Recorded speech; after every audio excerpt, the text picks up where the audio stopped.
Hello, and thank you for joining us for another episode of This Week in AML. I'm John Byrne, Chair of the AMLRS Advisory Board. And I'm Elliot Berman, our Creative Director. We are excited to welcome you to the This Week in AML podcast, where we explore key news and developments in the global financial crime prevention community. John, how are you today? I'm good, Elliot, and we were both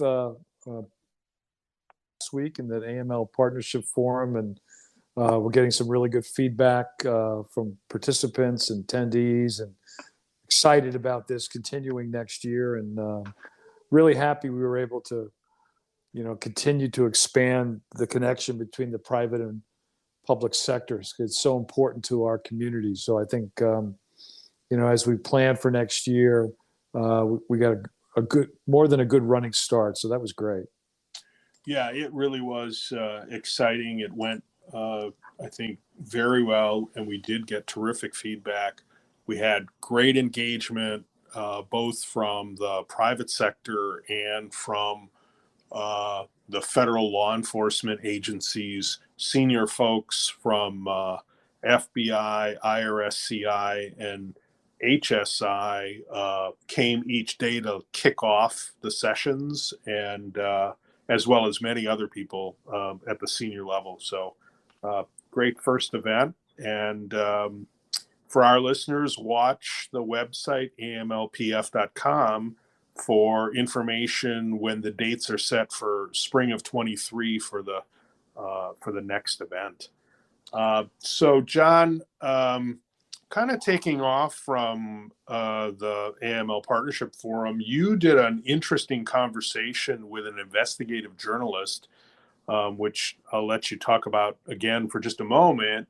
But ICIJ, International Consortium of Investigative Journalists, put out a very interesting piece that hit my inbox today or yesterday about some folks from Ireland who have kind of decamped to Dubai, and I don't know if you saw that, but I'd like to spend a few minutes talking about that too. Yeah, so going back to the interview, I interviewed a longtime friend of mine, Kevin Hall. He's now the North American editor of the Organized Crime and Corruption Reporting Project, which is very similar to ICIJ. They're investigative journalists. They cover, global topics.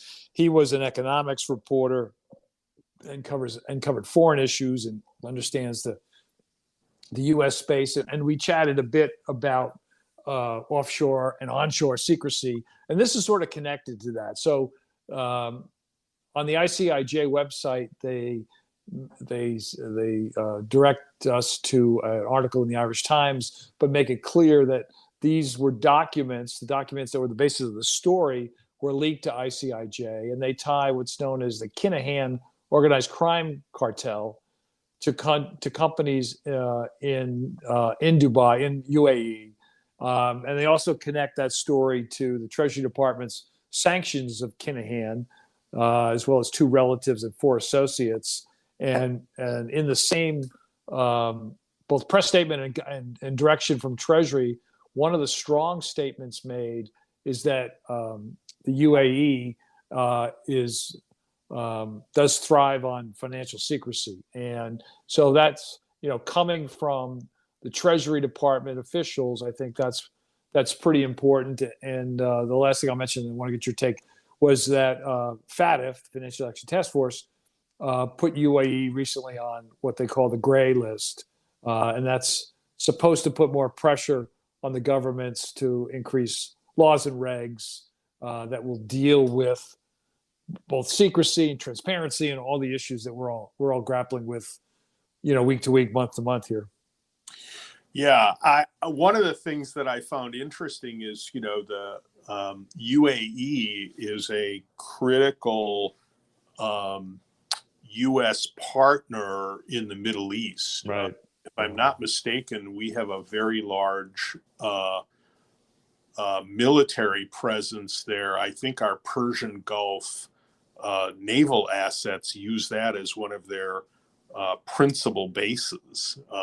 And so to be as straightforward about the things that are going on in the UAE, particularly around the Kinahan group. But I think, I don't, my best guess is that they're not unique in terms of taking advantage of the historical secrecy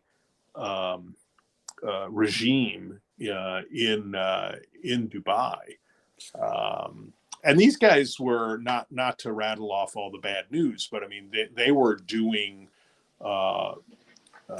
lots of drug smuggling and related money laundering and many other things.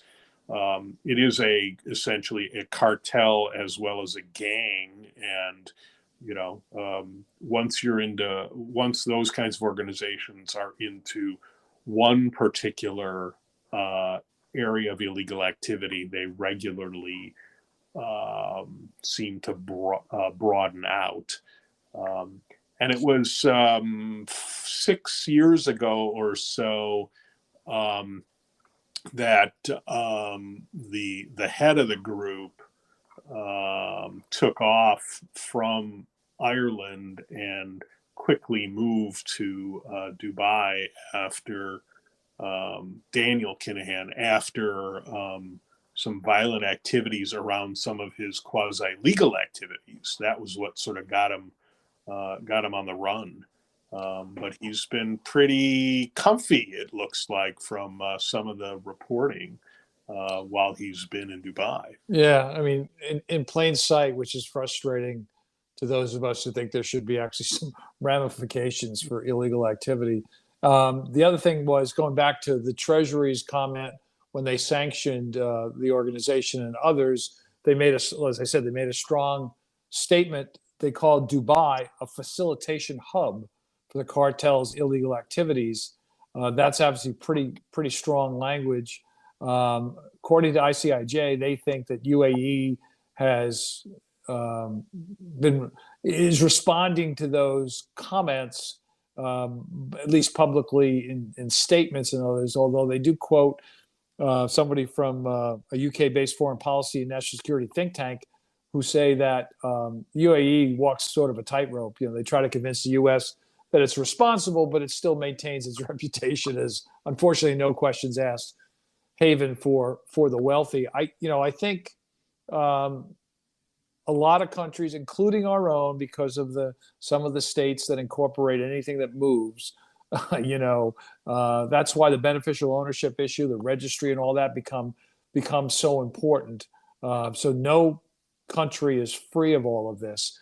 But I think to the extent that these stories continue to shine a light on the gaps, especially those that pretend to be something like I guess the company was dealing with promoting boxers and that sort of thing. But obviously, as you said, it's pretty clear they were engaged in, money laundering, moving drugs, real estate investments to hold illicit goods, all those sorts of things. I think that becomes, important when you shine the light on this. That's why what journalists do is so critical. ICIJ, by the way, been around a bit. They've been involved, as was the other organization that Kevin's part of, with the FinCEN files, Panama Papers, Pandora Papers, all of those things.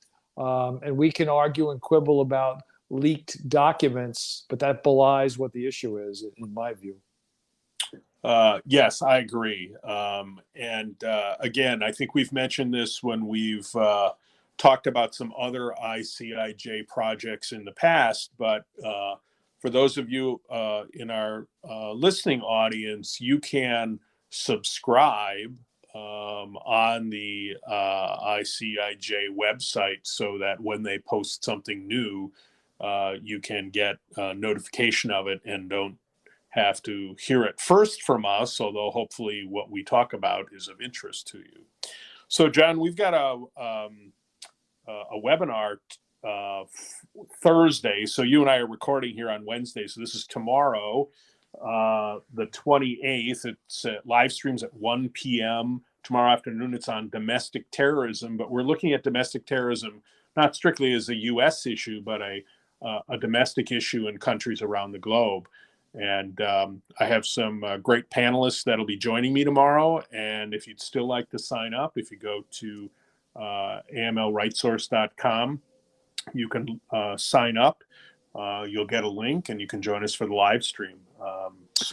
Well, they can't do that because it'll be on Thursday. But they can get the recording. You're just testing everybody, I know. Yeah, there you go. Yeah, I got to get in the Wayback Machine and put more quarters in. Yeah. But yes, if you do, you're right, John. So if folks hear this on Friday, they won't have been able to hear it on Thursday. But if you can still probably register on Friday, and then you'll be able to get the recording. So.